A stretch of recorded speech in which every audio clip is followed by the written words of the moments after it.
नमस्कार, मैं हिमांशु मिश्रा और सवाल आपके सामने यही लेकर आया हूं कि आखिरकार इंडिया गठबंधन का क्या होने जा रहा है।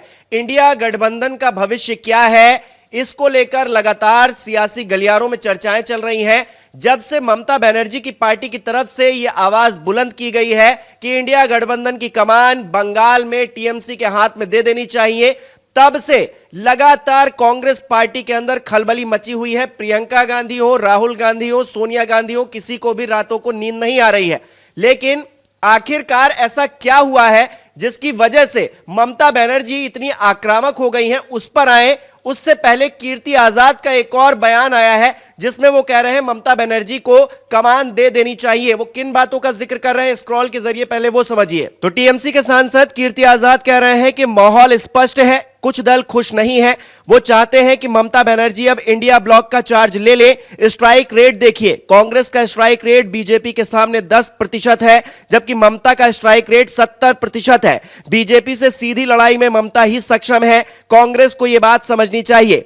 जब सभी दल बोल रहे हैं कि ममता बनर्जी को इंडिया ब्लॉक को लीड करना चाहिए, तो कांग्रेस को दिक्कत क्या है? ऐसा लगता है रस्सी जल गई लेकिन बल नहीं गया। मुझे लगता है कि कांग्रेस सबको साथ लेकर नहीं चल पाई। कांग्रेस से जो अपेक्षा रखी गई थी उस पर कांग्रेस पार्टी खरी नहीं उतर पाई। ममता की लोकप्रियता कितनी है यह तो दुनिया जान रही है। उद्धव गुट हो, समाजवादी पार्टी हो या फिर अन्य घटक दल हो, सभी चाहते हैं कि ममता बनर्जी इंडिया ब्लॉक को लीड करे। खास तौर पर ब्लॉक के सबसे सीनियर शरद पवार ने भी इस विषय को उठाया है कि ममता से बेहतर कोई व्यक्ति नहीं है जो इस गठबंधन को आगे ले जा सकता है। तो कीर्ति आजाद ने जिन बातों का जिक्र किया है वो असल में सच भी साबित हुई है, क्योंकि पिछले 6 महीने के अंदर सियासत कुछ इस कदर बदली है। लोकसभा चुनाव से शुरू करते हैं। लोकसभा चुनाव के अंदर कांग्रेस पार्टी जिस तरह से आक्रामक नजर आ रही थी, राहुल गांधी दो पैदल यात्राएं कर चुके थे, उत्तर से लेकर दक्षिण, पूरब से लेकर पश्चिम। तो लग रहा था कि कुछ बदलाव होगा। भारतीय जनता पार्टी को इसका डेंट भी झेलना पड़ा जिस तरह से गठबंधन बना, इंडिया ब्लॉक बना। हालांकि उस वक्त भी इसके चार्ज को लेकर, इसको लीड करने को लेकर तमाम सवाल खड़े हुए थे और तमाम गहमा गहमी मची थी, रस्साकस्सी हुई थी। बावजूद इसके कांग्रेस पार्टी, क्योंकि विपक्ष की सबसे बड़ी पार्टी है, इसलिए उसी को इस बात का जिम्मा दे दिया गया। मल्लिकार्जुन खड़गे कांग्रेस पार्टी के प्रेसिडेंट हैं, उन्हीं ने पूरी बैठकें बुलवाई, तमाम चीजें करवाई। लेकिन लोकसभा चुनाव के नतीजे आने के बाद लगातार फूट पड़ती हुई दिखाई दी। कांग्रेस अपने आप में जो बहुत आगे निकलती हुई दिखाई दे रही थी लोकसभा चुनाव में, वो हरियाणा में जिस तरह से हारी है, जो गठबंधन के साथी हैं उनकी नजरें वहीं से टेढ़ी होनी शुरू हुई। हरियाणा में जीता हुआ चुनाव कांग्रेस पार्टी हार गई, भारतीय जनता पार्टी ने शानदार जीत दर्ज की। जम्मू कश्मीर के जब इलेक्शन हुए तो वहां पर उमर अब्दुल्ला की पार्टी ने ही सबसे ज्यादा सीटें जीती। अगर उमर अब्दुल्ला पीछे रहते तो कांग्रेस पार्टी की क्या हैसियत जम्मू कश्मीर में कि वो चुनाव जीत पाती या फिर उसमें अपनी सहभागिता दर्ज करवा पाती। भारतीय जनता पार्टी दूसरे नंबर पर रही वहां पर। और जगह पर अगर चलिएगा तो महाराष्ट्र के अंदर जो खेल हुआ विपक्ष में, उसमें अगर आप देखिएगा तो फिर कांग्रेस पार्टी का योगदान कितना ही रहा। झारखंड में देख लीजिए, वहां पर विपक्ष जीता, भारतीय जनता पार्टी चुनाव हारी। लेकिन अगर हेमंत सोरेन नहीं होते तो फिर क्या कांग्रेस पार्टी अपने बल पर वहां चुनाव जिता देती? बिल्कुल नहीं। तो कांग्रेस की जो दशा है, जो दिशा है, वो राहुल गांधी के नेतृत्व में ठीक नहीं है।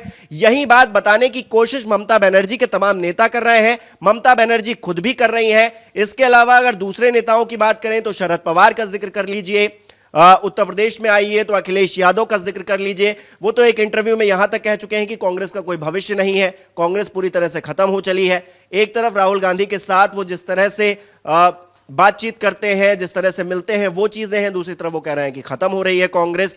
तो क्या चल रहा है आखिरकार इंडिया गठबंधन में? ये बहुत ज्यादा दिमाग लगाने वाली बात नहीं है। हर कोई अपना अपना प्रॉफिट देख रहा है। इस हमाम में हर कोई नंगा है और हर कोई चाहता है कि हमको इंडिया गठबंधन लीड करने को मिल जाए, सब हमारे पीछे लामबंद हो जाए। लेकिन क्या ऐसा संभव हो पाएगा? क्या ममता बनर्जी को एक्सेप्ट करेगी कांग्रेस कि वो लीड करे और हम पीछे रहें? क्या कांग्रेस पार्टी के अंदर इतना बड़ा दिल है कि वो इस बात को एक्सेप्ट कर पाए? अगर करेगी तो फिर आने वाले वक्त में हो सकता है इंडिया ब्लॉक किसी और दिशा में आगे बढ़ता हुआ दिखाई दे। लेकिन फिलहाल की स्थिति यही है कि कांग्रेस पार्टी अपने आप को कहीं से भी पीछे देखना नहीं चाहती है।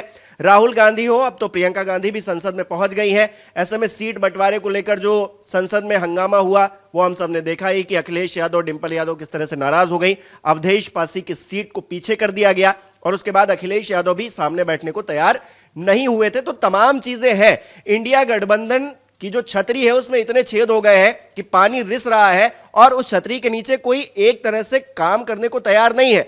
हर कोई चाहता है कि उसको प्रॉफिट हो जाए। कीर्ति आजाद से पहले भी ममता बनर्जी ने कहा था कि हमें मौका मिलेगा तो हम बेहतर लीड कर पाएंगे। भले ही वो ये भी कह रही थी कि हम बंगाल से बाहर नहीं निकल रहे हैं, लेकिन हम यहीं पर रहकर पूरे देश को लीड कर सकते हैं, इंडिया गठबंधन को लीड कर सकते हैं। उन्होंने ये बात भी कही थी। और इस बात में सच्चाई है कि ममता बनर्जी ने भारतीय जनता पार्टी के खिलाफ लगातार जीत हासिल की है।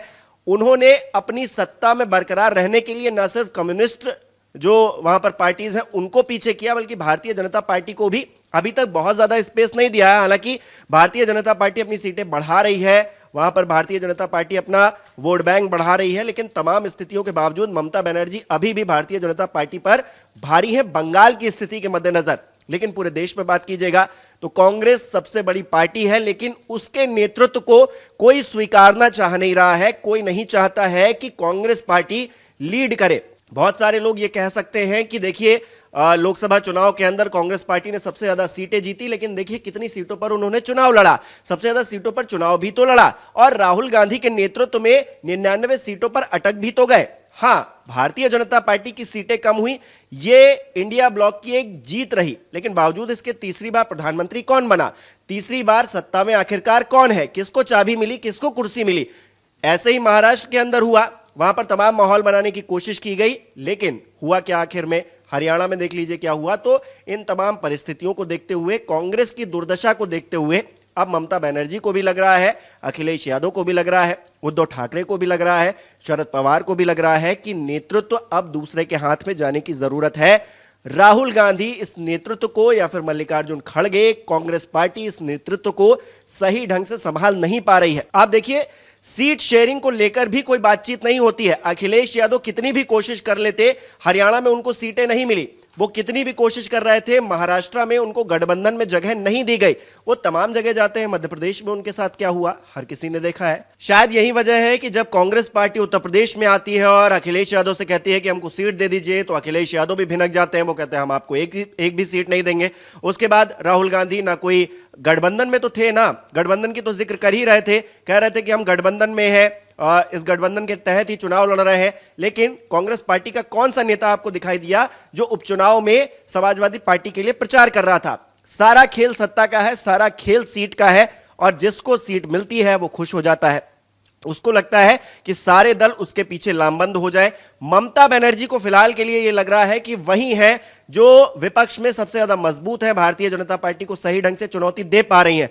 लेकिन ममता बनर्जी बंगाल के आगे कहीं पर भी नहीं है। बंगाल के अलावा कहां पर उनकी कितनी सीटें हैं, क्या स्थिति है, कितना वोट बैंक है, क्या वो एनालिसिस कर सकती हैं। भारतीय जनता पार्टी का मुकाबला करने के लिए देश भर में वोट बैंक की जरूरत है, लेकिन कांग्रेस पार्टी इतनी कमजोर है अपने आप में कि वो तो खड़ी हो नहीं पा रही है, बल्कि क्षेत्रीय दल उसे रिप्लेस कर देने की स्थिति में है। हमारे दर्शक क्या सोचते हैं इसको लेकर हमें कमेंट करके जरूर बताएं कि क्या कांग्रेस पार्टी रिप्लेस होने वाली है, ममता बनर्जी इंडिया गठबंधन की नई खेवनहार बनने जा रही है। आपको क्या लगता है, हमें जरूर बताएं।